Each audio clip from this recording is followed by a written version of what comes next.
ஹரே கிருஷ்ணா. ஓம் நமோ பகவத்தே வாசுதேவாய. நாராயணம் நமஸ்கிருத்யம் நரம் சைவ நரோத்தமம் தேவீம் சரஸ்வதீம் யாசம் ததோ ஜெயம் உதீரயேத். நஷ்டப்பிராயேஷு அபத்ரேஷு நித்யம் பாகவத சேவையாம் பகவதி உத்தமஸ்லோகே பக்திர்பவதி நைஷ்டகி. முகம் கரோதி வாச்சாலம் பங்கும் லங்காய தே கிரிம் யத்கிருபா தமகம் வந்தே ஸ்ரீகுரும் தீனதாரிணம் பரமானந்த மாதவம் ஸ்ரீ சைத்தன்ய ஈஸ்வரம். ஹரே கிருஷ்ணா. ஸ்ரீமத் பாகவதம் ஸ்கந்தம் 7 அத்தியாயம் 10 பரம பக்தர்களுள் சிறந்த பிரகலாதர் என்னும் தலைப்பில் பதம் 42. ஏஷா பிரம்மண்ய தேவஸ்ய கிருஷ்ணஸ்ய ச மகாத்மன அவதார கதா புண்ணியா வதோ யத்ரா தைத்யயோ. ஹரே கிருஷ்ணா. Purport by Srila Prabhupada. ஜெய் ஷீல பிரபுபாத். இதோட எக்ஸ்ப்ளனேஷன் போன ஆடியோவில் பாதி பார்த்துருக்கோம். பேலன்ஸ் இப்போ பார்க்கலாம். பகவான் ஸ்ரீ கிருஷ்ணரே முழுமுதற் கடவுள் என்றும் அவருக்கு எண்ணற்ற அவதாரங்கள் உள்ளன என்றும் சாஸ்திரங்கள் கூறுகின்றன. அவதாரங்களை பற்றி சாஸ்திரங்களில் விவரிக்கப்பட்டு இருப்பதால் ஒரு வேஷதாரியை அவதாரமாக ஏற்கும் ஆபத்தை தேடிக்கொள்ளும் முன்பாக ஒருவன் சாஸ்திரங்களை ஆராய வேண்டும். பிரம்ம சம்ஹிதையில் ராமாதி மூர்த்தி சுகலா நியமேன திஷ்டான் என்று கூறப்பட்டுள்ளது. அதாவது ராமர், நரசிம்மர், வராகர் முதலான வேறு பல அவதாரங்கள் பரமபுருஷ பகவான் ஸ்ரீ கிருஷ்ணரின் தொடர்ச்சியான விரிவாம்சங்கள் ஆகும். பகவான் கிருஷ்ணருக்கு பிறகு பலராமரும், பலராமருக்கு பிறகு சங்கர்ஷனரும், அதன் பின் அனிருத்தர், பிரதியும்னர், நாராயணர் ஆகியோரும், அதன் பிறகு மகாவிஷ்ணு, கர்ப்போதகசாயி விஷ்ணு, க்ஷீரோதகசாயி விஷ்ணு ஆகிய புருஷ அவதாரங்களும் வருகிறார்கள். இவர்கள் அனைவரும் அவதாரங்கள் ஆவார்கள். ஒருவன் அவதாரங்களை பற்றி கேட்டு தெரிந்து கொள்ள வேண்டும். இத்தகைய அவதாரங்களை பற்றிய வர்ணனைகள் அவதார கதா என்று அழைக்கப்படுகின்றன.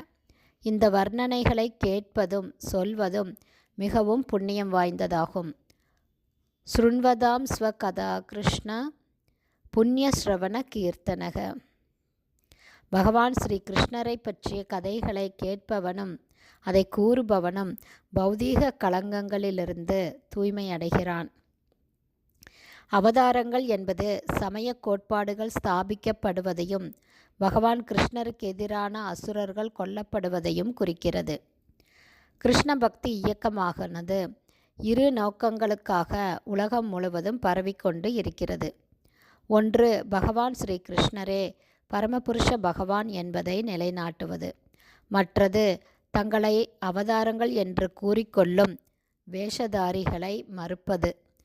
கிருஷ்ண பக்தி இயக்கத்தை சேர்ந்த பிரச்சாரகர்கள் இந்த திட நம்பிக்கையை மிகவும் கவனமாக மனதில் கொண்டு பல வழிகளில் தந்திரமாக பரமபுருஷ பகவானான ஸ்ரீ கிருஷ்ணரை குறைவுபடுத்துபவர்களை வலிமையோடு நம்மால் எதிர்க்க முடியும். நரசிம்ம தேவரிடமும் பிரகலாத மகாராஜனிடமும் நாம் சரணடைவோமானால் நம்மால் கிருஷ்ணரை எதிர்ப்பவர்களை சுலபமாக எதிர்க்க முடியும். மேலும் பகவான் ஸ்ரீ கிருஷ்ணரின் பரதத்துவத்தை நிலைநாட்டவும் முடியும். கிருஷ்ணஸ்து பகவான் ஸ்வயம். பகவான் ஸ்ரீ கிருஷ்ணரே ஆதியான பரமபுருஷ பகவான். பிரகலாத மகாராஜா நம்முடைய குரு. பகவான் கிருஷ்ணர் நம்முடைய வழிபாட்டுக்குரிய இறைவன். குரு கிருஷ்ண பிரசாதே பாய பக்திலதா பீஜ என்று ஸ்ரீ சைத்தன்ய மகாபிரபு அறிவுறுத்துவது போல பிரகலாதர் மற்றும் நரசிம்மதேவரின் கருணையை பெறுவதில் நாம் வெற்றியடைவோமானால் நம்முடைய கிருஷ்ண பக்தி இயக்கம் சிறந்த வெற்றியை அடையும். அசுரனான இரண்யகசிபு பல வழிகளில் தானே கடவுளாக மாற முயற்சி செய்தான். பிரகலாதரை அவன் பல வழிகளில் துன்புறுத்திய போதிலும் பிரகலாதர் சக்தி வாய்ந்த தனது அசுர தந்தையை கடவுளாக ஏற்றுக்கொள்ள உறுதியாக மறுத்துவிட்டார். பிரகலாதரின் அடிச்சுவடுகளை பின்பற்றி கடவுளைப் போல் பாசாங்கு செய்யும் அயோக்கியர்களை நாம் விலக்கிவிட வேண்டும். பகவான் ஸ்ரீ கிருஷ்ணரையும் அவரது அவதாரங்களையும் நாம் ஏற்றுக்கொள்ள வேண்டும். ஹரே கிருஷ்ணா. ஸ்ரீமத் பாகவதம் ஸ்கந்தம் 7 அத்தியாயம் 10 பரம பக்தர்களுள் சிறந்த பிரகலாதர் என்னும் தலைப்பில் பதம் 42 ஸ்ரீல பக்திவேதாந்த சுவாமி பிரபுபாதாவின் விளக்க உரை இத்துடன் நிறைவடைந்தது. ஹரே கிருஷ்ணா. ஸ்ரீல குருதேவுக்கு ஜெய்.